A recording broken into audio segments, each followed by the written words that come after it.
అనేది జీవితాంతం పని చేస్తూనే ఉంటారు. వాళ్ళకి ఇబ్బంది లేదు, మగవాళ్ళకే ఇబ్బంది.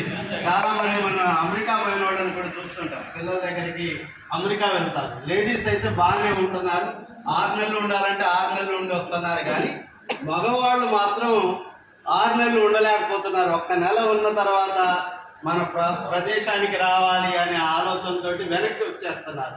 మగవాళ్ళకి ఆ రకమైన ఇబ్బంది ఉంటుంది. కాబట్టి చిన్న చిన్న వ్యాపకాలు మనం పెట్టుకోవాలి. ఇది ఒక వ్యాపకమే. మనం గత సంవత్సరం కలిసాం, 1 ఇయర్ అయిందా? గత సంవత్సరం మనం కలిసాం, మళ్ళీ మనం సంవత్సరాన్ని కలుద్దామని మనం ప్రయత్నం చేశాం. సరే, ఇటు మైండ్స్ అనేవి డిఫరెంట్ మైండ్స్ ఉంటాయి. 60 మంది ఒక క్లాస్లో ఉన్నారంటే అందరూ ఒక రకంగా ఎప్పుడూ ఉండరు, ఒక ఆలోచనతో ఉండరు. ఒక ఏకాభిప్రాయానికి తెచ్చుకునే విధంగా మనం ప్రయత్నం చేసి ఏకాభిప్రాయానికి రావాలి. మనం చూసాము ఈ గెట్ టుగెదర్ జరిగేటప్పుడు మన మిత్రుల్లో ఒక ఆయన కల్లూరు పోవాలంటాడు, ఒక ఆయన ఏమో పులిగొండాలు పోవాలంటాడు, ఇంకెక్కడో కాలేజీలో చేస్తేనే బాగుంటుంది. వీటికేమి సిద్ధాంతం ఏమి లేదు, మనం కలవటమే ముఖ్యం కదా.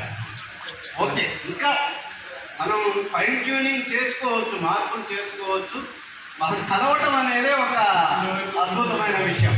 ఈ ఆలోచన రావాలి, వీళ్ళందరినీ గ్యాదర్ చేయాలి, ఇదంతా కష్టపడాలంటే ఒక 2-3 నెలల నుంచి మానిటర్ చేస్తే ఒక 30 మంది కలవగలిగాం. ఆ 30 మందిలో కూడా వద్దాం అనుకున్న వాళ్ళకి ఈరోజు ఏదో ఒక పని తగిలి రాలేకపోయారు. ఇప్పుడే మొహమ్మద్ అలీతో మాట్లాడారు, చిన్న ఫ్రాక్చర్ అయింది, దానివల్ల ఆయన రాలేకపోయారు. ఇంకేవో ఫంక్షన్స్ వస్తాయి, ఇంకెవరో సడన్గా చనిపోవడం, ఇటువంటి